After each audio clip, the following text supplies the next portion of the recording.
Story की शुरुआत एक ऐसी दुनिया से होती है जहां पर काला चांद और लाल आसमान है। हमें वहां पर एक काफी ज्यादा भयानक मॉन्स्टर को दिखाते हैं जो कि जोर से रोर कर रहा था और उसका सामना करता हुआ हमारा एमसी एक अनअवेकनर है जो कि अपने चाकू के साथ उसका सामना करने की कोशिश कर रहा था। वो उस मॉन्स्टर से बचने के लिए उसके ऊपर हमला करता है और उसके मुंह के अंदर अपने चाकू को धंसा देता है, ये सोचकर कि वो उसे मार देगा। वो काफी कोशिश करता है कि वो उसे मार सके और वो मॉन्स्टर उसे खा ना ले। वो बहुत देर की कश्मकश के बाद आखिर में उस मॉन्स्टर का खून निकालकर उसे वहां पर मार देता है। वो उसे साइड में पटकते हुए लंबी लंबी सांसें ले रहा था। साथ ही वो उसकी लार को पोंछते हुए कहता है कि आखिरकार कि मैंने अपनी खुद की ताकत के साथ एक मॉन्स्टर को तो मार ही दिया। पर वो अपनी बात पूरी कर पाता उससे ही पहले उसके कानों में एक आवाज आती है, हे अनअवेकनर। और हमें उसके सामने कई सारे बड़े बड़े और काफी ज्यादा खतरनाक मॉन्स्टर्स को दिखाते हैं जिनका सामना कई सारे इंसान यानी अवेकर्स कर रहे थे। और एक अवेकर हमारे एमसी किम से कहता है कि तुम्हें क्या लगता है कि अगर तुम ये क्या कर रहे हो, अगर तुम एक पॉटर हो तो शायद तुम्हें यहाँ पर तुम्हारा काम ड्रॉप्स को इकट्ठा करना चाहिए। तभी दूसरा अवेकर कहता है, क्या तुम्हें वो मॉन्स्टर्स की लाशें नहीं दिख रही? क्या तुम्हें ऐसा लगता है कि हम लोगों ने तुम्हें इसलिए हायर किया है जिससे तुम यहाँ पर बेवकूफों की तरह घूमते रहो? किम उनसे माफी मांगता है पर वो लोग वहां पर उसे कोसते हुए जाते हुए कहते हैं कि सच में ये एक पूरी तरह से बेकार पॉटर है। अब उनको यहाँ से जाता हुआ देखकर किम काफी उदास था और वो कहता है कि सच में मेरी लगी पड़ी है। जिसके बाद वो इस दुनिया के बारे में बताता है कि अब इसके डिस्कवर होने के बाद सारी चीजें बदली जा चुकी हैं। अब इस एक ऐसी डायमेंशन जहाँ पर मॉन्स्टर्स रहा करते हैं, वो जो केवल फैंटेसी में एग्जिस्ट करती थी वो असल में यहाँ पर एग्जिस्ट करती है। असल में अब इसके डिस्कवर होने के बाद लोगों के अंदर भी काफी ज्यादा कमाल की और इंटेंस पावर अवेकन होना चालू हो गई थी और इन पावर्स की मदद से उनने मॉन्स्टर्स को हराना चालू किया और अब इसको एक्सप्लोर करना। और इस सब की मदद से सभी लोग एक दूसरे के साथ इकट्ठे होकर रह सकते हैं और इस सब की मदद से ही लोग स्टैंडर्डली रह सकते हैं। और अब किसी की भी पर्सनैलिटी और एफर्ट का रैंक के ऊपर कोई भी इफेक्ट नहीं पड़ता। अगर तुम एक हायर रैंक को अवेकन करते हो तो तुम अपनी जिंदगी में कुछ भी क्यों ना करते हो, ये गारंटी है कि तुम्हारी लाइफ अच्छी होगी। सबके लिए ही भले हो पर मेरे लिए नहीं। मैं एक पोर्टर हूँ जो कि केवल अवेकर्स के कार्गो यानी सामान को लेकर इधर उधर घूमता है। मैंने अपनी 35 की एज तक कभी भी स्टेटस विंडो को अनअवेकन नहीं किया और जितने समय तक मैं ऐसा नहीं कर पाया मैं कभी भी एक काफी अच्छी जिंदगी नहीं जी सकता था जैसे ये लोग जी रहे हैं। और ये कहने के बाद वो सभी अवेकर से कहता है कि मैंने इस साइड की सभी बॉडीज को खाली कर दिया है, यानी उनके अंदर से जेम्स को निकाल लिया है। पर जैसे ही वो पीछे की तरफ देखता है सभी के सभी अवेकर्स मारे जा चुके थे।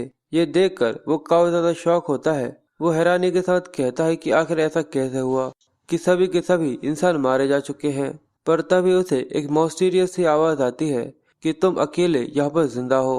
पर वहीं हमें किम के पीछे एक काफी ज्यादा बड़े स्केलेटन से बने हुए एक ट्रिपल एस रैंक मॉन्स्टर को दिखाते हैं जिसका नाम एसमोडियस है। इसको देखकर वो बहुत ज्यादा हैरान हो गया था पर अब उसके पास कोई ऑप्शन नहीं था, इसलिए वो अपने डैगर के साथ उस मॉन्स्टर के ऊपर हमला कर देता है। वो अपने कई सारे हाथों के साथ केवल अपने एक स्ट्राइक देता है और हमारे हीरो का हाथ कटकर अलग हो जाता है। ये देखकर वो काफी शॉक था और वो दर्द में कर्रारते हुए वहीं के वहीं नीचे गिर गया था। और वो पीछे मुड़ते हुए जैसे ही कहता है कि आखिर तुम किस तरीके के मॉन्स्टर हो, तभी वो अपने पावर्स के साथ उसके दिमाग के अंदर छेद कर देता है। और ये देखकर हमारे हीरो यानी किम अपने मन में कहता है कि आखिर ये क्या है, क्या आखिर इसी तरीके से मेरी मौत लिखी हुई थी। जिसके बाद वो अपनी सारी जिंदगी को याद करते हुए बोलता है कि मैंने अपने पेरेंट्स को कार एक्सीडेंट में खो दिया था, मैंने अपनी सारी की सारी स्कूल लाइफ बुली होते हुए बिता दी और मैंने सारी जिंदगी एक अनवेकर होने की वजह से इग्नोर होते हुए बिता दी। और इस सब के बावजूद मैं यहाँ पर अपनी जिंदगी के आखिरी दिन किसी का सामान उठाते हुए देख रहा हूँ। मैं सच में कितना बड़ा लूजर हूँ। ये जिंदगी एक लूजर की है। सच में भगवान प्लीज अवेकन हो जाओ। ये कहते हुए वो खून के आंसुओं के साथ अपने ऑटो को कतर रहा था क्योंकि वो यहाँ पर मरना नहीं चाहता था। और उसके इस खून को बगड़ते हुए उसके अंदर एक रोशनी की किरण दिखती है जिसके साथ एक सिस्टम नोटिफिकेशन चालू होती है और कहा जाता है कि अवेकन की सारी कंडीशंस को फुलफिल कर दिया गया है, जिसकी वजह से अवेकन चालू हो रहा है। तभी उसके सामने यानी हमारे हीरो के सामने गोल्डन सीढ़ियां आ जाती हैं, जिसके ऊपर एक व्हाइट कलर के बड़े बड़े बालों के साथ एक आदमी उड़ रहा था। किम उसे देखकर काफी हैरान था, क्योंकि उसकी कोई प्रेजेंस थी ही नहीं। ऐसा लगता है कि जैसे वो प्योर व्हाइट लाइट है। हैरान होते हुए वो जैसे ही पीछे देखता है, वो कहता है कि मैं तो डेफिनेटली मर गया था। पर तभी उसे समझ में आता है कि जैसे उसके पीछे समय रुक गया है, और तभी उसे ये एहसास होता है कि उसकी आत्मा उसके शरीर से बाहर निकलकर आ गई है। ऐसा मोडियस वहां पर रुक चुका है। एक आवाज तभी उसके कानों में फिर से आती है। वो एंटिटी हंसते हुए कहता है कि आखिर तुम्हारे जैसा कोई इंसान ऐसा मोडियस को रोकने की कैसे कोशिश भी कर सकता है। किम हैरान होते हुए उससे पूछता है कि तुम कौन हो। वो एंटिटी कहती है, किसे पता, पर कुछ लोग मुझसे किंग कहते हैं। पर तुम्हें इस सब की चिंता करने की जरूरत नहीं है, और मैं यहाँ पर मेरी अथॉरिटीज तुम्हें देने के लिए आया हूँ। किम ये सुनकर कंफ्यूज होते हुए सोचता है, क्या एक किंग और उसकी अथॉरिटी, आखिर ये यहाँ पर क्या बात कर रहा है। पर क्या इसी ने उस एडमोडियस को उस तरीके से रोका है। तभी किंग उससे कहता है कि तुम्हारा इस तरीके से मुझ पर विश्वास ना करना ये ज्यादा अच्छा नहीं है। मैं तुम्हारी हिम्मत को एडमायर करता हूँ, इसी वजह से मैंने तुम्हें चुना है। पर किम अभी भी काफी ज्यादा कंफ्यूज था, और किंग उसे अपनी अथॉरिटी देते हुए कहता है, सच में ये चीज काफी अच्छी है, क्योंकि ये किसी तरीके का मिरेकल है जिसके बाद कभी भी नहीं होगा। पर किम उससे कहता है कि रुको, आखिर तुम मुझे क्यों चुन रहे हो, आखिर यहाँ पर क्या हो रहा है। पर किंग हंसते हुए कहता है कि बस थोड़े समय के लिए शांत रहो, एक दिन तुम्हें सबको समझ में आ जाएगा कि आखिर यहाँ पर क्या हो रहा है। उस दिन हम लोग फिर मिलेंगे। और ये कहते ही हमें किम के ऊपर एक काफी ज्यादा बड़े मॉन्स्टर को जैसे दिखाते हैं, जैसे कि वो उसे यहाँ पर डिवावर करने के लिए आया है। और वो कहता है कि मेरी की मैं ये तुम्हें देता हूँ। जिसके बाद किम की आंखें बंद हो जाती हैं, और उसे एक आवाज आती है, कमीने नींद से उठो, बेवकूफ कमीने, ऐसा लगता है कि तुम मुझे पूरी तरह से इग्नोर करने की कोशिश कर रहे हो। तभी किम की आंखें खुलती हैं, और वो लड़का कहता है, तो चलो अच्छा है कि तुम उठ गए, गुड मॉर्निंग। और ये कहते ही वो किम के चेहरे पर एक जोरदार थप्पड़ दे मारता है। किम उस लड़के को देखकर काफी ज्यादा कंफ्यूज था, और वो लड़का मुस्कुराते हुए कहता है कि सच में तुम केवल पिटने के बाद ही बात सुनते हो। पर किम उसको देखकर समझ गया था कि ये भाई हुआंग सुक है, और ये तो वो बुली है जो कि उसे स्कूल टाइम में काफी ज्यादा बुली किया करता था। पर आखिर ये अभी यहाँ पर क्या कर रहा है। भाई किम से कहता है कि आखिर तुम मुझे जवाब क्यों नहीं दे रहे थे। पर किम अपने मन में कहता है कि मुझे डेफिनेटली याद है कि मैं थोड़ी देर पहले अब इसके अंदर था। पर तभी उसका ध्यान उसके स्टेटस विंडो के ऊपर जाता है, जिसके ऊपर उसका नाम लिखा हुआ था, और वो कहता है कि ये सब 16 साल पहले हुआ था। साथ ही वो पिटते हुए ये देख कर के वो अवेकन हो गया है, वो काफी ज्यादा खुश होता है, और वो पागलों की तरह या फिर किसी साइकोपैथ की तरह जोर जोर से ठहाके लगाकर हंसना चालू कर देता है। ये देखकर बाई और उसके बाकी साथी काफी ज्यादा कंफ्यूज होते हैं, और बाई उसे छोड़ते हुए कहता है कि आखिर ये किस तरीके की बकवास थी, क्या तुम पूरी तरह से पागल हो चुके हो। उसे अभी भी हंसने की आवाज आ रही थी, इसलिए वो किम को गाली देते हुए कहता है, क्या तुम यहाँ पर मुझे सच में डराने की कोशिश कर रहे हो। पर तभी उसके चेहरे पर किम एक जोरदार मुक्का दे मारता है, जिसकी वजह से बाई के मुंह से खून आ गया था, और वो काफी दूर जाकर गिरता है। और उसके दोनों साथी भी ये देखकर सच में काफी ज्यादा कंफ्यूज हो गए थे, क्योंकि अब किम काफी ज्यादा मुस्कुरा रहा था, और वो कहता है कि आखिरकार इसका मतलब अब मैं भी अवेकन हो गया हूँ। अब किम तीनों से लड़ने के लिए तैयार था, क्योंकि उसे काफी ज्यादा कॉन्फिडेंस था। वो दोनों बाई के मिनियंस अपने अवेकन पावर्स के साथ किंग के ऊपर अटैक करने के लिए आते हुए कहते हैं, लगता है कि ये कमीना पूरी तरह से पागल हो चुका है।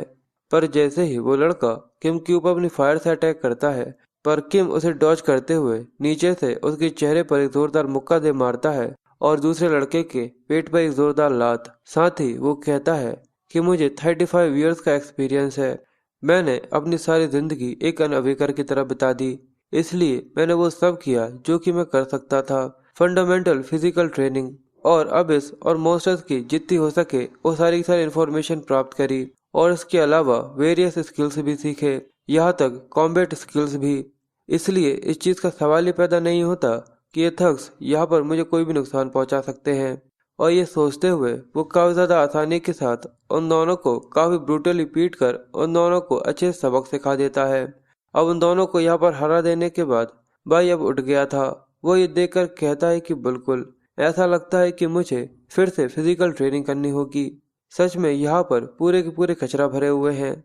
साथ ही वो अपनी अवेकन पावर्स को रिलीज करते हुए किम को गाली देते हुए कहता है कि आज तुम मेरे हाथों से यहाँ पर मरने वाले हो। और हमें इसकी स्किल के बारे में बताते हैं, स्टोन स्किल। इसकी वजह से इसकी बॉडी बिल्कुल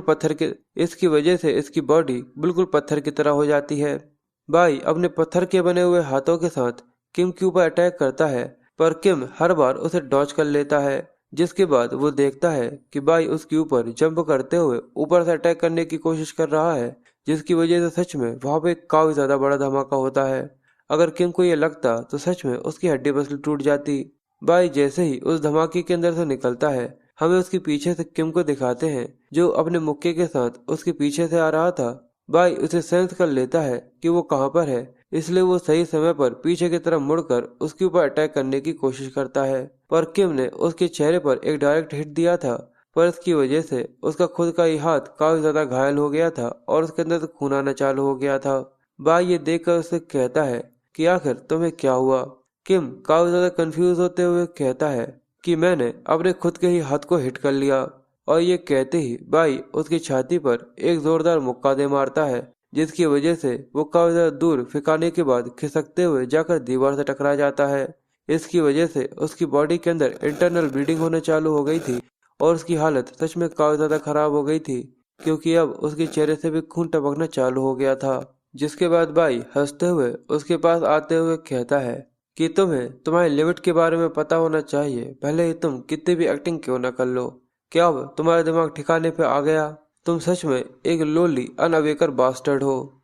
जिसके बाद भाई आगे कहता है, तो बताओ अब तुम क्या करोगे? कि हर बार की तरह तुम यहाँ से भागने की कोशिश करने वाले हो, या फिर तुम अपने उस अवेकन स्किल का इस्तेमाल करोगे जिसके बारे में तुम कह रहे थे?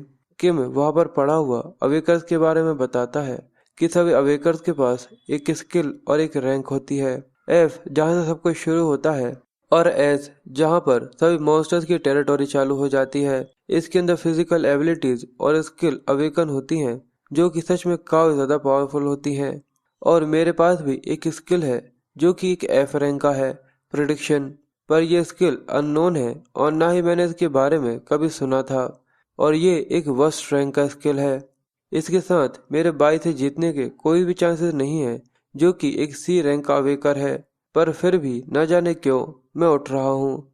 और ये देखकर बाई काफी कंफ्यूज था, क्योंकि अब किम के अंदर से किंग की डार्क रेडिश एनर्जी निकलने लगती है, जो कि सच में काफी ज्यादा इंटेंस और काफी ज्यादा ब्रूटल है। वो कहता है, पर फिर भी मुझे ऐसा लग रहा है कि मैं यहाँ पर नहीं हारने वाला। उसके अंदर से इस तरीके की मैजिकल एनर्जी को निकलता हुआ देखकर भाई सच में काफी हैरान हो गया था। और वो ये देखकर कहता है कि आखिर ये क्या बकवास है? क्या सच में तुम अवेकन हो गए हो? तुम तो एक लोली किम थे। और किम अपने प्रेडिक्शन स्किल को देखकर सरप्राइज होते हुए कहता है कि मुझे मेरी बॉडी के अंदर मैजिक मूव करता हुआ महसूस हो रहा है। तभी भाई उसके ऊपर कहता है कि मुझे नहीं पता कि आखिर तुम्हारे साथ क्या हुआ है, पर ऐसा लगता है कि आज मुझे यहाँ पर तुम्हें मारकर सब कुछ खत्म कर देना चाहिए। किम उसको देखता है कि भाई अपने फुल बॉडी आर्मर के साथ किम के ऊपर उसे मारने के लिए किम को जान से मारने के लिए उसके ऊपर हमला कर देता है। पर किम अपने हाथ को आगे बढ़ाता है, जिससे उसके अंदर से वही ड्रैगन जैसा मॉन्स्टर निकलता है, जो कि बाई को यहाँ पर अपने अंदर डिवावर करने लगता है। वो किम की इस एनर्जी को देखकर काफी ज्यादा सरप्राइज था, क्योंकि किम के उस ड्रैगन वाली एनर्जी ने उसके अटैक को यहाँ पर रोक लिया था। किम का हाथ उसे टच भी नहीं था, पर वो चाहकर भी उसे टच भी नहीं कर पा रहा था। और ये सच में काफी ज्यादा इंटेंस है। इसके बाद जैसे ही किम अपनी मुट्ठी को बंद करता है, वो ड्रैगन अपना मुंह बंद कर लेता है और उसके अंदर से निकलने वाली इंटेंस एनर्जी बाई के आर्मर को चुटकियों में चकनाचूर कर देती है।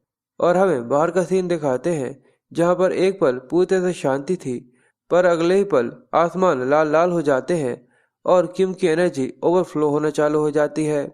अब इस काफी ज्यादा बड़े धमाके के बाद किम तो सीधा खड़ा हुआ था, पर बाई की हालत काफी खराब थी और वो उसी के सामने बेहोश होकर पड़ा हुआ था। किम पहली बार एक स्किल को इस्तेमाल कर कर काफी थक गया था और उसका सिस्टम उसे बताता है कि प्रेडिक्शन कंप्लीट हुई। इसकी वजह से आपकी रैंक एफ से ई पर आ गई है और इसके अलावा आपको एक न्यू स्किल मिला है। किम अपने पास से स्टोन बॉडी आर्मर को बाहर निकालने लगता है, जिसकी वजह से उसका हाथ बिल्कुल बाई के हाथ की तरह हो गया था और ऐसा कर कर उसके ऊपर स्टोन से बनी हुई स्किन आ जाती है। जिसके अगले सीन में हमें स्कूल के नर्सेस ऑफिस का सीन दिखाते हैं, जहां पर एक खूबसूरत सी नर्स अपने सामने का नजारा देखकर काफी ज्यादा हैरान थी, क्योंकि किम यहाँ पर 3 लोगों को अपने कंधे पर उठाकर लेकर आया था। वो टीचर से कहता है कि प्लीज इन लोगों का इलाज कर दीजिए। सच में अब हमारा एमसी काफी ज्यादा पावरफुल हो गया है। और टीचर ये सुनते ही पागलों की तरह हड़बड़ाना चालू कर देती है। जिसके बाद किम आगे बताता है कि उस लड़ाई के खत्म हो जाने के बाद मैं उन सभी बच्चों को साथ में भाई को भी स्कूल नर्स के पास लेकर आ गया था और नर्स की हीलिंग एबिलिटी जिसकी वजह से उसने सभी इंजरीज को ट्रीट किया था। और बिल्कुल मैंने उससे वहां पर झूठ बोला। उनने पूछा कि आखिर हम लोगों को ये चोट कैसे लगी थी, तो मैंने बस ये कह दिया कि हम लोग सब सीढ़ियों से गिर गए थे। चलो कम से कम उनने ये बात मानकर मुझसे जरूरत से ज्यादा कोई सवाल नहीं किया। चलो अब मैं पूरी तरह से ठीक हो चुका हूँ और ये काफी ज्यादा अच्छा है कि मेरे अविकल होने की वजह से मैंने बाई से भी मेरा वो बदला ले लिया। अब सबसे बड़ी प्रॉब्लम ये है कि मेरी स्किल प्रेडिक्शन, क्योंकि पास्ट लाइफ में मैंने अपनी सारी जिंदगी काफी ज्यादा कड़ी मेहनत करने के बाद भी उसे जरा सा भी इस्तेमाल नहीं कर पाया था और ये सिंगल फाइट के बाद इंक्रीज हो गई। भले ही मेरा स्किल एक एफ रैंक का स्किल है, पर उसने काफी ज्यादा आसानी के साथ सी रैंक स्किल के एक अवेकर को हरा दिया। और इसके अलावा मैं अपने अपोनेंट के स्किल्स को भी चुरा सकता हूँ जिसे मैं हराता हूँ। पर आखिर वो इंसान कौन था, किंग, जिसने मुझे उसकी वो पावर्स दी, और आखिर उसने मुझे फिर से अपने पास्ट में क्यों भेज दिया। ऐसे कई सारे क्वेश्चंस है जो कि मैं उससे पूछना चाहता हूँ। पर आखिर में अब एक और चीज है जो कि मुझे करनी है। मुझे इस प्रेडिक्शन के बारे में पता लगाना है कि आखिर ये कैसे और किस तरीके से काम करती है। और ये कहते हुए वो अपने घर के सामने आ गया था और काफी सालों के बाद अपने घर को देखकर उसे काफी ज्यादा अच्छा लग रहा था। वो बताता है कि मेरे पेरेंट्स काफी पहले ही गुजर चुके थे और मैं अपने अंकल आंटी के साथ यहाँ पर रहता हूँ। तभी वो गेट खुलकर अंदर आते हुए कहता है कि मैं घर आ गया। साथ ही वो कहता है कि मैं कोई रिसर्च कर सकता हूँ जो कि स्किल्स की रिगार्डिंग हो। पर तभी उसका ध्यान साइड में जाता है जहाँ पर उसका कजन पैसे चुरा रहा है और 3 लोग वहाँ खड़े हुए हैं, जिसमें से एक उनका बॉस है जो कि चेयर पर बैठा हुआ है। उसके कजन का नाम हा वेंग है। वो किम को देखकर काफी ज्यादा शॉक हो जाता है और किम भी उसको देखकर उसे कहता है कि आखिर तुम स्कूल क्यों नहीं गए। पर तब इसका ध्यान इस चीज के ऊपर जाता है कि वो पैसे चुरा रहा था, तो ये देखकर वो सच में और भी ज्यादा शॉक हो जाता है। और वो बताता है कि मुझे ये चीज काफी अच्छी तरीके से याद है कि हा वेंग हमेशा दूसरे बुलीज के साथ घूमा करता था और उसने घर के सारे पैसे भी चुरा लिए थे, जिसकी वजह से काफी ज्यादा मुसीबत खड़ी हो गई थी। तभी उन तीनों में से एक हावेंग से पूछता है कि आखिर ये कौन है। तो हावेंग घबराते हुए उन तीनों के बॉस के कान में बताता है किम के बारे में। तो ये सुनकर वो कहता है कि मैं यही सोच रहा था कि आखिर ये कौन है, पर देखो तो ये तो हावेंग का कजन निकला। उनका बॉस किम से कहता है अगर तुम यहाँ पर पिटना नहीं चाहते तो चुपचाप से यहाँ से चले जाओ और तुम्हें किसी भी चीज में इन्वॉल्व होने की जरूरत नहीं है। हमें जो चाहिए हम वो लेकर चुपचाप से यहाँ से चले जाएंगे। अनअवेकन्ड किम, क्या तुम्हें ये बात समझ में आई? और ये कहते हुए वो किम के सामने आकर उसके चेहरे पर हाथ रखकर खड़ा हो गया था। पर किम अब तो वो पूरी तरह से बदल चुका है। ये देखकर वो मुस्कुराते हुए कहता है कि परफेक्ट, मैं वैसे भी इसे टेस्ट करना चाहता था। और ये कहते ही वो उसके चेहरे पर एक जोरदार मुक्का मारते हुए उसे जमीन में धराशायी कर देता है। ये जोरदार मुक्का खाने के बाद उसकी तो हालत खराब हो जाती है और ये देखकर हावेंग और उन दोनों की भी हालत काफी ज्यादा कंफ्यूजन वाली थी कि आखिर अभी अभी यहाँ पर क्या हुआ है।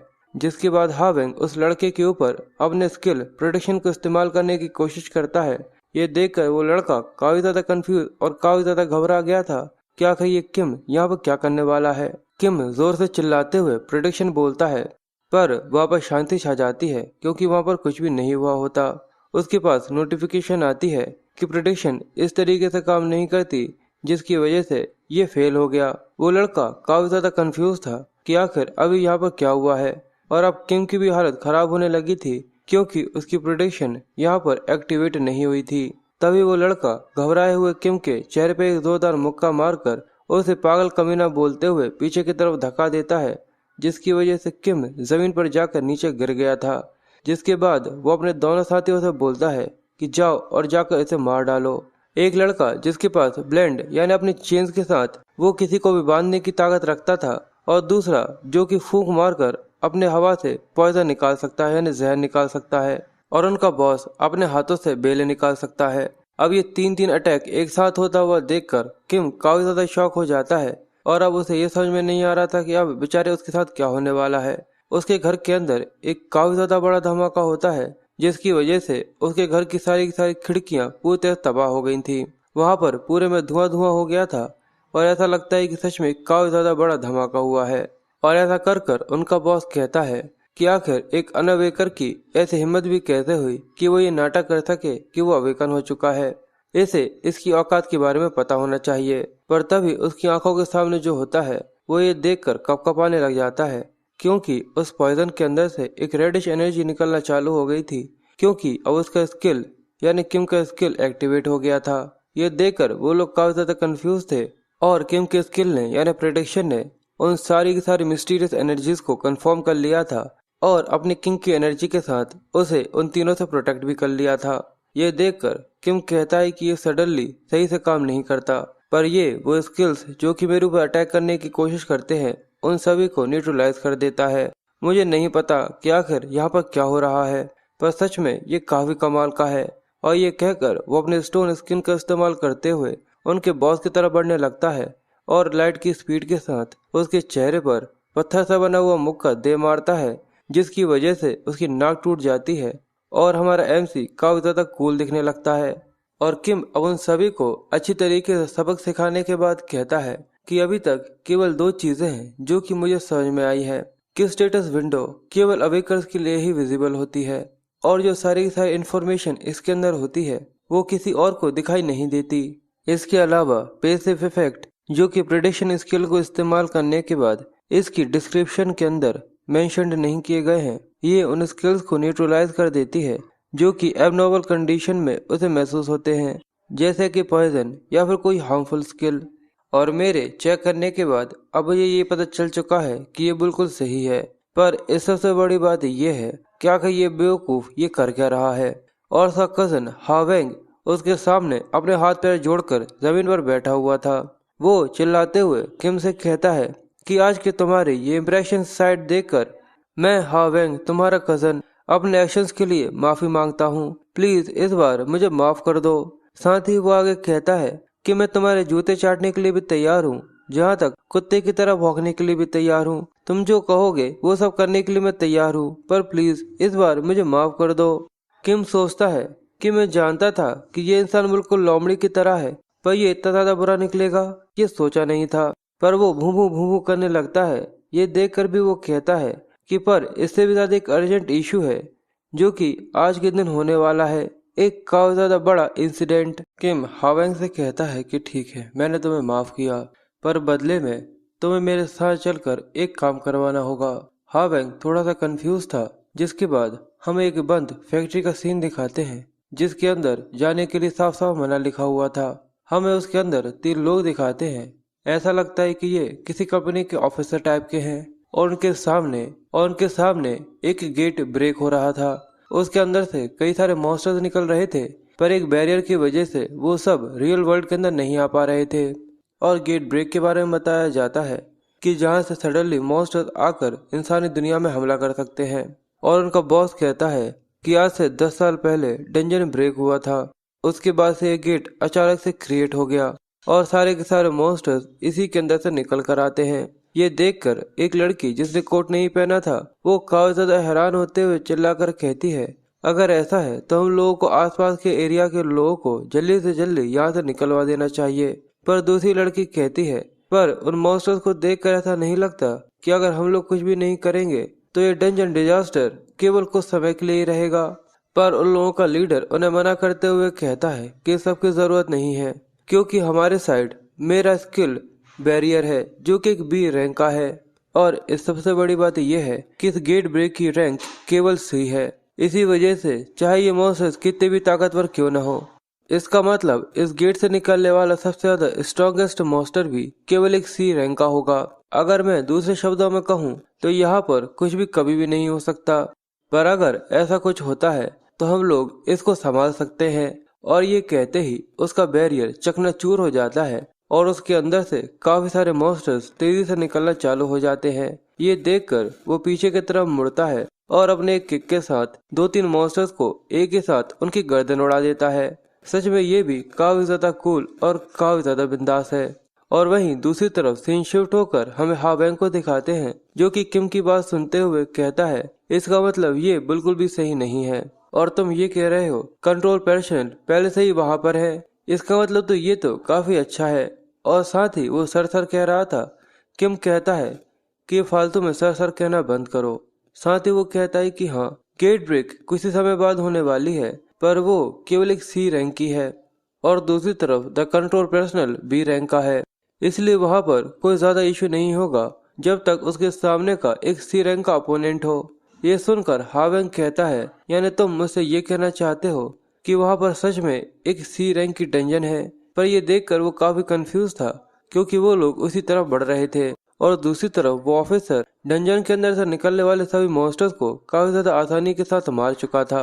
वो उनको इंस्पेक्ट करते हुए कहता है कि ये काफी ज्यादा अजीब है क्योंकि इन सभी मॉन्स्टर्स की रैंक काफी ज्यादा लो है, तो आखिर ये सब मेरे बी रैंक के बैरियर से बाहर कैसे आ सकते हैं। ऐसा नहीं हो सकता, मुझे उसके अंदर से ओवरफ्लो माना महसूस हो रहा है जो कि मेरे रैंक से भी काफी ज्यादा ऊपर का है। तभी वो लोग पीछे की तरफ और भी कई सारे मॉन्स्टर्स को देखते हैं, जहाँ पर एक लड़की कहती है कि ऐसा लगता है कि कोई अंदर से गेट के अंदर से बाहर आने की कोशिश कर रहा है। ये देखकर उनका बॉस काफी ज्यादा सरप्राइज था और वो थोड़ी ही ताकत लगाता है और एक जोरदार रोर के साथ वो बी रैंक का बैरियर चकनाचूर हो जाता है। ये देखकर उनका बॉस भी काफी ज्यादा हैरान था क्योंकि उसके अंदर से एक काफी ज्यादा बड़ा और एक ए रैंक का मॉन्स्टर निकल कर आ जाता है।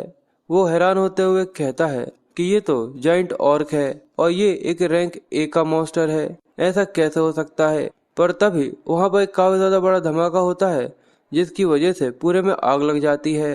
पर दूसरी तरफ हावेंग किम से कहता है कि जो तुमने कहा था वो बिल्कुल सही है, पर ये तो पूरी तरह से रिडिकुलस है, आखिर तुम ये सब कैसे जानते हो।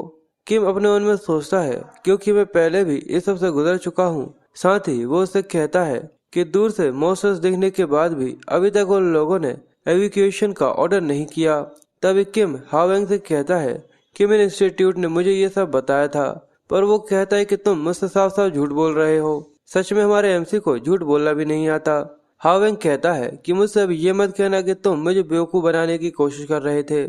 और वहीं उनकी आंखों के सामने कई सारे मॉन्स्टर्स के आगे कई सारे इंसान अपनी जान बचाने के लिए भाग रहे थे। ये देखकर सभी लोग बहुत ज्यादा परेशान थे कि अचानक से यहाँ पर एक गेट ब्रेक हो गया है। हावेंग की भी ये देखकर हालत खराब हो जाती है और किम उससे कहता है कि तुम्हें याद है कि तुमने मुझसे क्या कहा था, तो जाओ। पर वो उससे पूछता है कि आखिर तुम्हारा क्या होगा, तो किम आगे की तरफ बढ़ते हुए भारी आवाज में कहता है कि मैं जाकर इन कमीनों को सबक सिखाकर फिर तुम्हारे पास आता हूँ। और ये कहते हुए वो अपने स्टोन स्किन को एक्टिवेट करता है और दूसरी तरफ हमें द कंट्रोल पर्सनल के हेडक्वार्टर का सीन दिखाते हैं, जहाँ पर उन्हें ये न्यूज मिल गई थी कि अचानक से ये गेट ब्रेक हुआ है जो कि एक सी रैंक का था, पर अचानक से उसके अंदर से एक ए रैंक का मॉन्स्टर बाहर आ चुका है।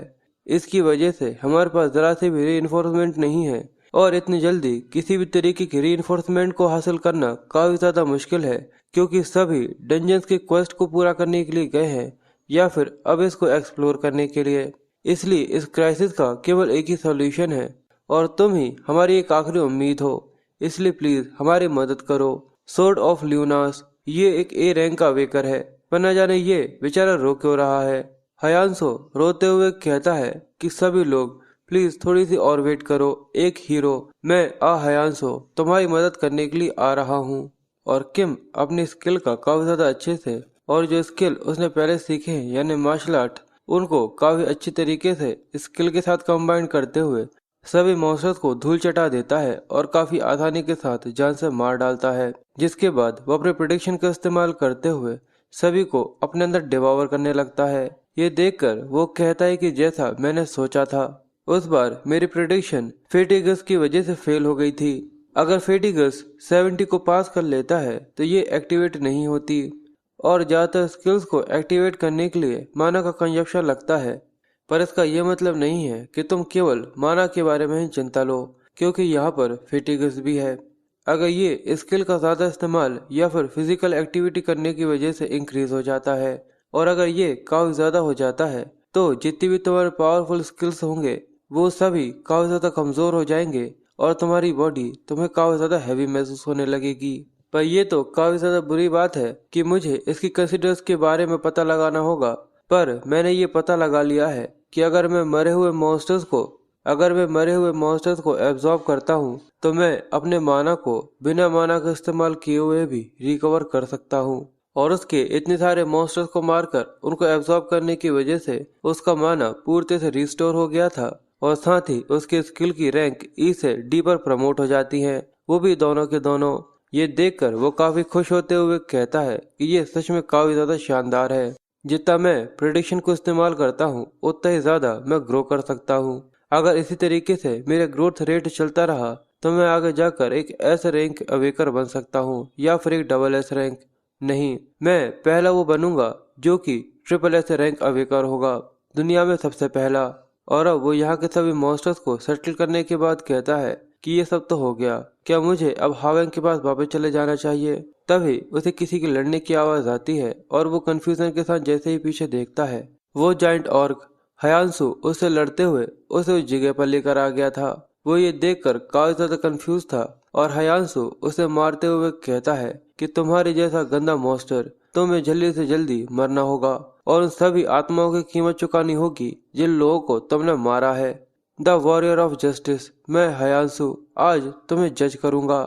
और ये कहते हुए भी वो सच में रोता जा रहा था, बिल्कुल बेवकूफी की तरह। ये देखकर हमारा हीरो भी काफी ज्यादा कंफ्यूज हो जाता है कि आखिर ये किस तरीके की बकवास है। और हयांसु उस जाइंट ऑर्क से लड़कर उसे काफी ज्यादा पावरफुल स्लैश मारता है जिसकी पावर ओवरफ्लो होते हुए आसमान में काफी ज्यादा दूर तक दिखाई देती है।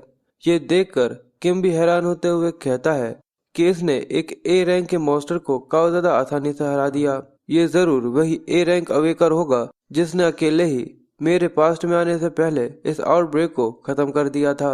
द ब्लेड ऑफ लुनांस, सच में ये उतना ही स्ट्रांग है जितना कि मैंने सुना था।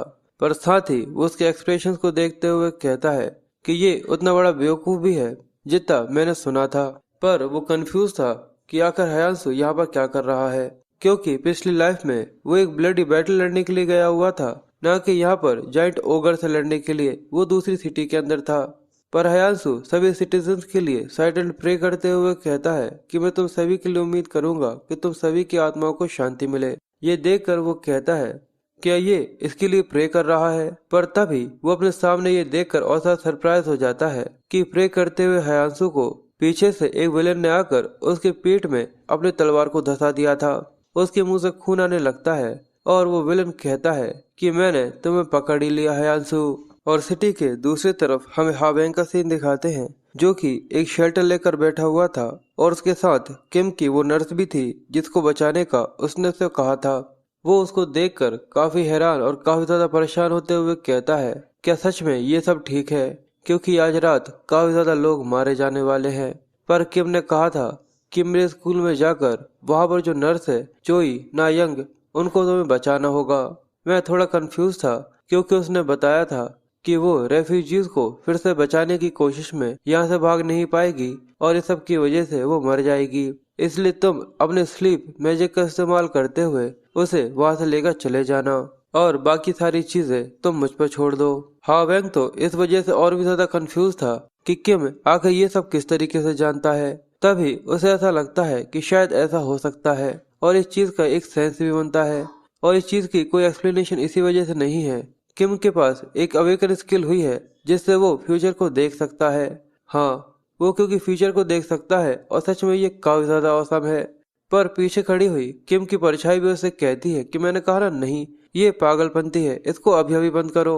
जिसके बाद फिर से सीन चेंज होता है और हमें उसी जगह का सीन दिखाते हैं जहाँ पर किम कहता है कि शुरू में मुझे ऐसा लगा था कि कुछ भी गलत नहीं जाएगा, पर सच में यहाँ तो कुछ जरूरत से ज्यादा ही गलत चला गया। हयांसु अपने घाव को पकड़े हुए उसे कहता है कि आखिर तुम कौन हो, अपनी आइडेंटिटी को रिवील करो। ये सुनकर वो विलन कहता है कि तुम अभी भी जिंदा हो, तुम्हारे विटलिटी पॉइंट के स्टेप करने के बाद भी। ये सच में काफी सरप्राइजिंग है, जैसा कि एक ए रैंक से एक्सपेक्ट किया जाना चाहिए। तुम सच में बाकी लोगों से काफी ज्यादा डिफरेंट हो, और इसी वजह से ही तो हंटिंग करने में काफी ज्यादा मजा आता है। और ये कहकर वो क्रीपी सी स्माइल देता है, और हमें इसके बारे में बताया जाता है कि एक बी रैंक का विलेन है, और इसका नाम हांग सांगडो है, और इसका स्किल इनविजिबिलिटी है।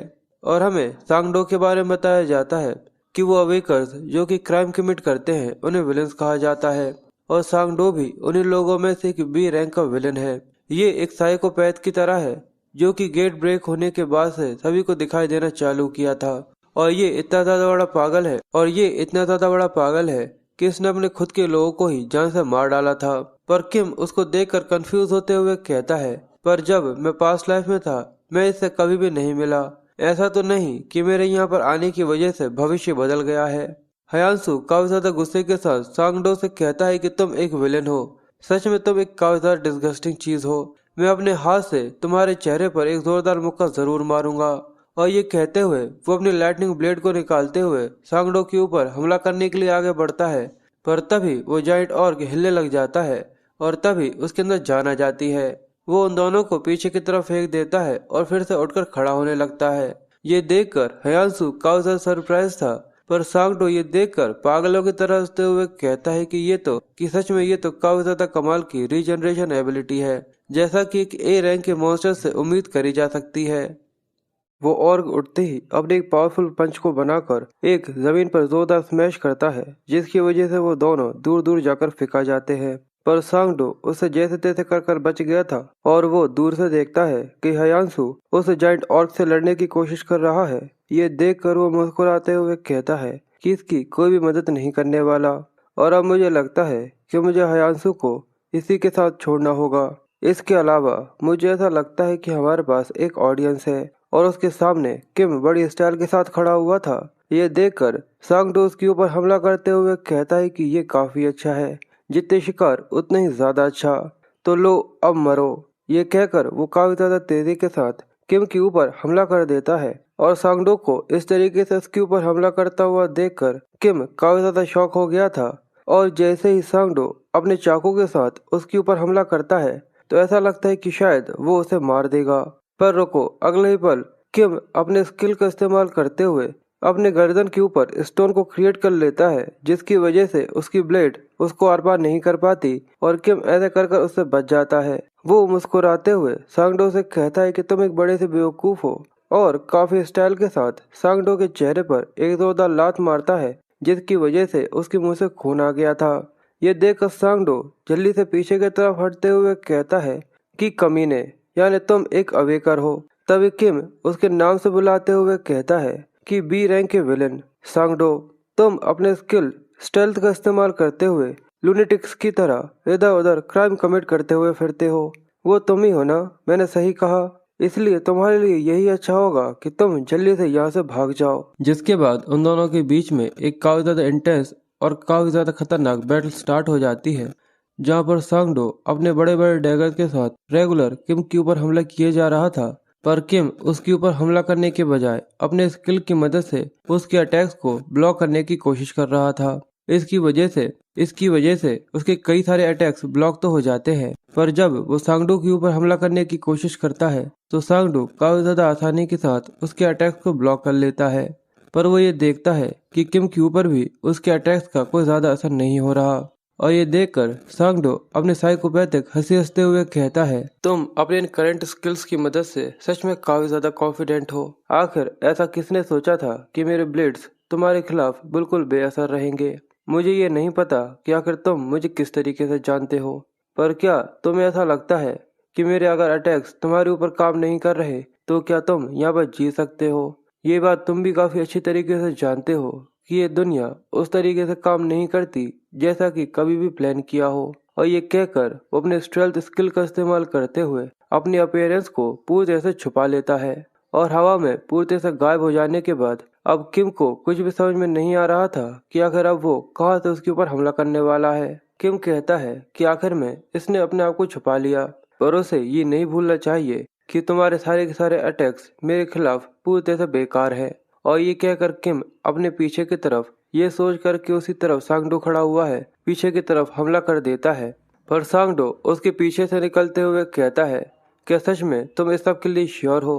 किम ये देखकर काफी ज्यादा कंफ्यूज और जैसे ही वो सांगडो के अटैक को फिर से ब्लॉक करने की कोशिश करता है, पर इस बार उसके कलाई के अंदर से खून आना चालू हो गया था। ये देखकर वो भी काफी ज्यादा सरप्राइज होते हुए कहता है कि आखिर ऐसा कैसे हुआ। सांगडो उससे कहता है, क्या तुम्हें ये पता है कि आखिर मैंने तुम्हारे जैसे कितने लोगों का शिकार किया है? वो सभी एक ही गलती करते हैं कि उन्हें ऐसा लगता है कि उनका स्किल इनविंसिबल है, और जैसे ही तुम्हारी वीकनेस एक्सपोज हो जाती है वो लोग काफी ज्यादा फ्रस्ट्रेटेड हो जाते हैं और मरने के डर से यहाँ से भागना चालू कर देते हैं। और क्यों ना तुम भी यहाँ से भागने की कोशिश करो, क्योंकि तुम्हारे लिए भी यही समझना अच्छा होगा जिससे पहले कि तुम यहाँ पर मारे जाओ, क्योंकि सभी स्किल्स की कोई ना कोई कमजोरी जरूर होती है। और ये कहते हुए सांगडो ने रेगुलर और काफी ज्यादा फास्ट स्पीड में किम के ऊपर अपनी ब्लेड से अटैक करना चालू कर दिया था, और वो उसे काफी ज्यादा घायल करते हुए पीछे की तरफ धकाकर, और ऐसा करते हुए सांगडो ने किम को काफी ज्यादा बुरी तरीके से घायल कर दिया था। उसके मुंह से खून आने लगा था और वो काफी ज्यादा घायल होते हुए कहता है कि ऐसा किसने सोचा था कि स्टोन स्किन का इस तरीके का कोई फ्लॉ भी हो सकता है।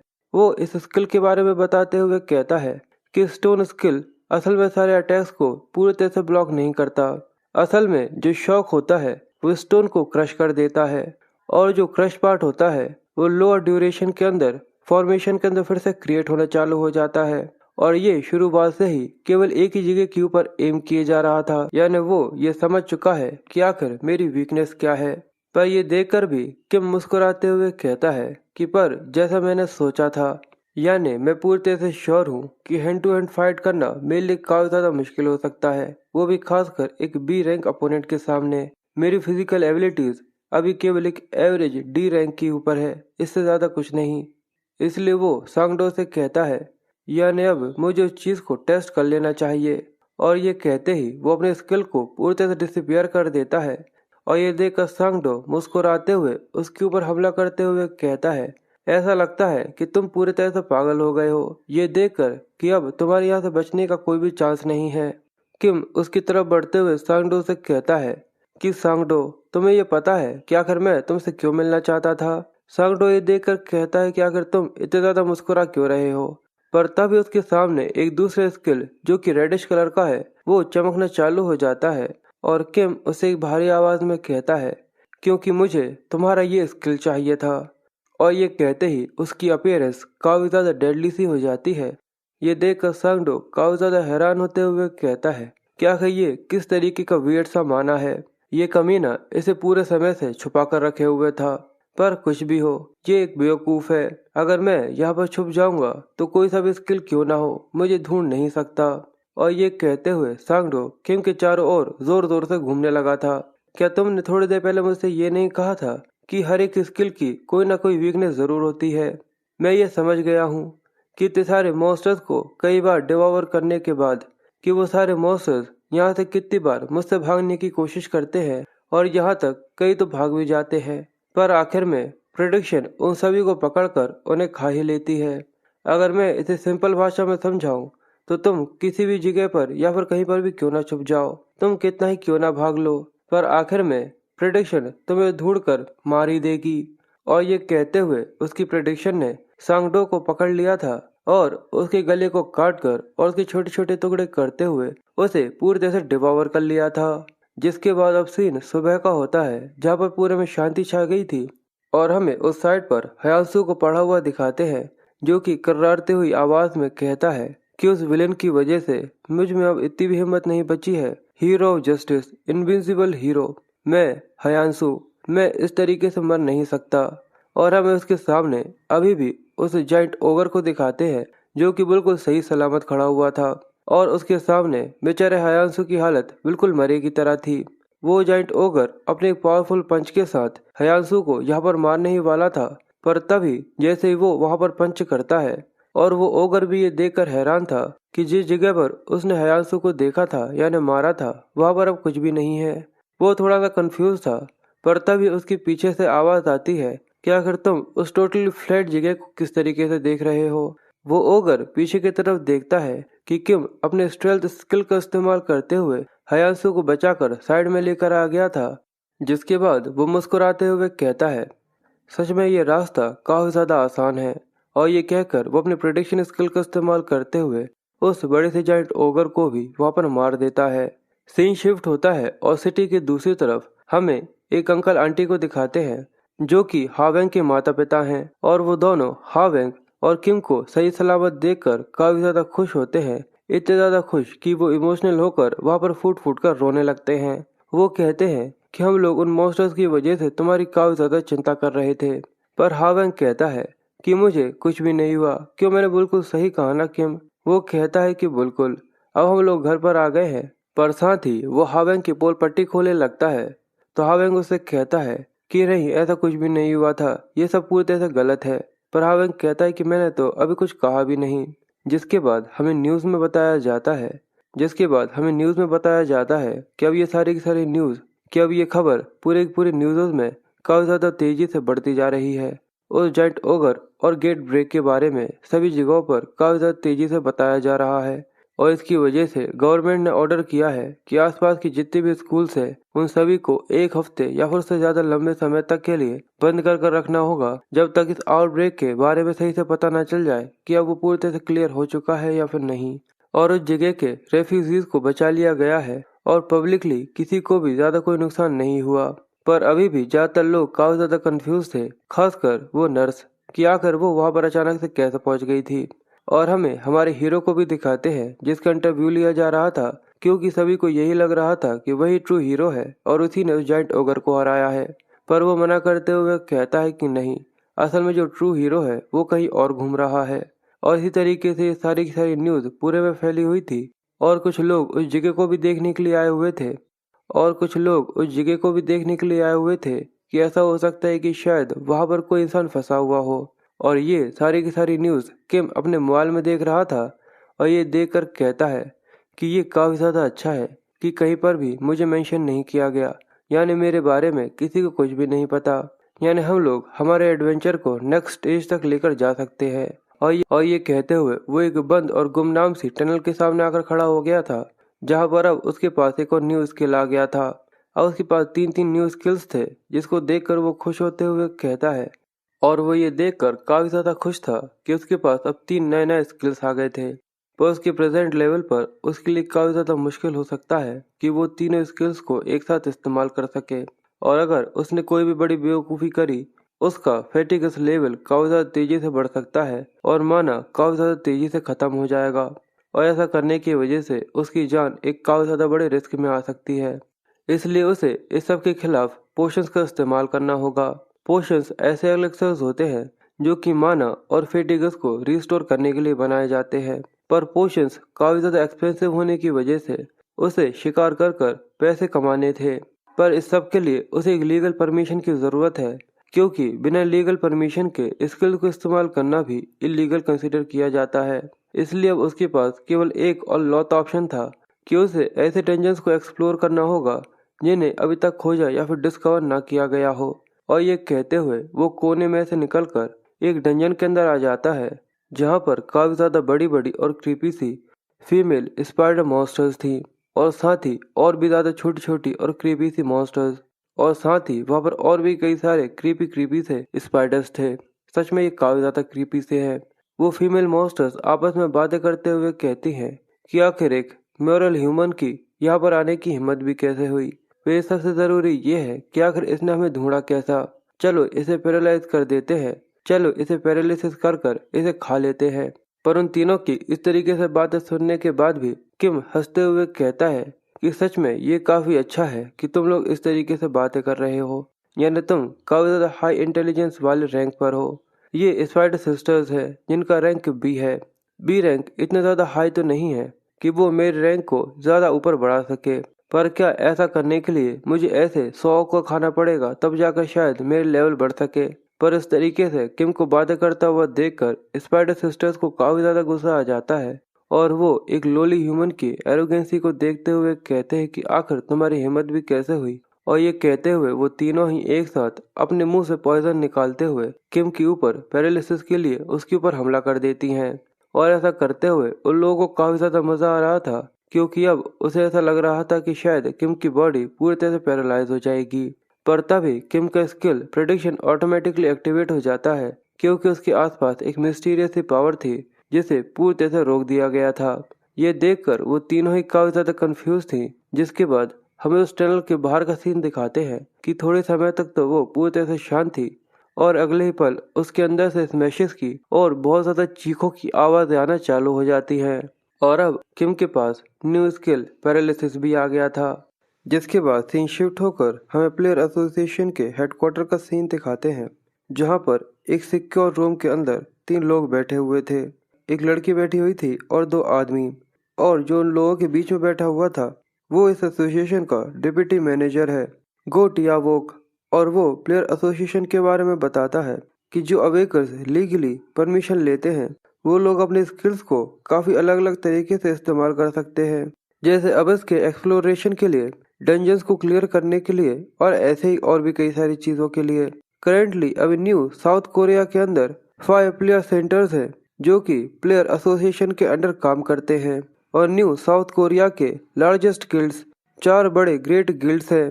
फाइटर्स के लिए अनडिवाइडेड, क्राफ्टर्स के लिए एल्केमिस्ट, मैजिशियंस के लिए मैजिक, और इंफॉर्मेशन के लिए नाइट वॉकर्स, और द ऑथर एजेंसी जो कि इन सभी 4 बड़े बड़े गिल्ड्स को संभालती है, the new south Korea player association, जो कि इन चारों में सबसे ज्यादा बड़ी है। और जो लोग अभी मेरे सामने बैठे हुए हैं, ये लड़की नाइट वॉकर गिल्ड की गिल्ड मास्टर है, साथ ही एक एस रैंक प्लेयर, इसका नाम यू आई योंग है, और दूसरी तरफ न्यू साउथ कोरिया के चेयरमैन जो कि एक और एस रैंक प्लेयर है, और इनका नाम जी जिन हानवू है। आयोग चेयरमैन से कहती है कि हमें मिले हुए काफी लंबा समय हो गया, तो जिन हावी उससे कहते हैं कि तुम्हारे यहाँ पर आने के लिए तुम्हारा शुक्रिया। मुझे पता है कि तुम काफी ज्यादा बिजी रहती हो, पर क्या तुमने उसके बारे में पता लगा लिया? आयोग उससे कहती है, क्या तुम मेली गिल्ड गिल्ड के बारे में बोल रहे हो? हमें मेली गिल्ड गिल्ड के बारे में बताया जाता है कि एक ऐसी क्रिमिनल ऑर्गेनाइजेशन है जो कि सबसे ज्यादा ब्रूटल और सबसे ज्यादा बेकार विलेंस के एक साथ होने की वजह से बनी है। इसके गिल्ड मेंबर्स सोने की बनी हुई 3 स्केलेटन वाली अंगूठी को पहनते हैं। आयोग डॉक्यूमेंट्स को देते हुए मेले गिल्ड गिल्ड के बारे में बताती है कि उनके हाल ही में जो भी हुआ है इस सब के बारे में, और साथ ही वो कहती है कि मैं पूरी तरह से श्योर हूँ कि तुमने केवल डॉक्यूमेंट्स को लेने के लिए ही मुझे यहाँ पर पर्सनली नहीं बुलाया, तो बताओ आखिर क्या बात है? ये सुनकर चेयरमैन जिन हवी हंसते हुए कहते हैं कि तुम ये बात काफी अच्छी तरीके से जानती हो, मैं तुमसे एक ओपिनियन चाहता हूँ। ये सुनकर वो थोड़ी कंफ्यूज थी, और चेयरमैन आगे कहता है कि आखिर तुमने तुम्हारा प्लेयर टेस्ट कब दिया था? वो सुनकर कंफ्यूज होते हुए कहती है, जब मैं क्वालिफाइड हो गई थी और मैं 19 साल की थी। पर इसके बारे में सोचकर वो थोड़ी कंफ्यूज होते हुए कहती है कि चेयरमैन मुझसे ये मत कहना। जीहून उससे मुस्कुराते हुए कहता है कि तुम बिल्कुल सही समझी। इस फाइट के बीच में एक हाई स्कूलर रिवील हुआ है जिसने अपने अंदर के शैतान को दिखाया है, और सीन शिफ्ट होकर हमें किम को दिखाते हैं जो कि हड्डियों के ढेर के ऊपर खड़ा हुआ था, और वो कॉल कर 4 बड़े गिल्ड्स में से एल्केमी वाले गिल्ड को कॉल कर उससे पूछता है कि मैं आपसे कुछ पोशंस को खरीदना चाहता हूँ, और हमें उसके बैग में कई सारे मैजिकल क्रिस्टल्स और साथ ही उसके हाथ में भी कई सारे मैजिकल क्रिस्टल्स को दिखाते हैं।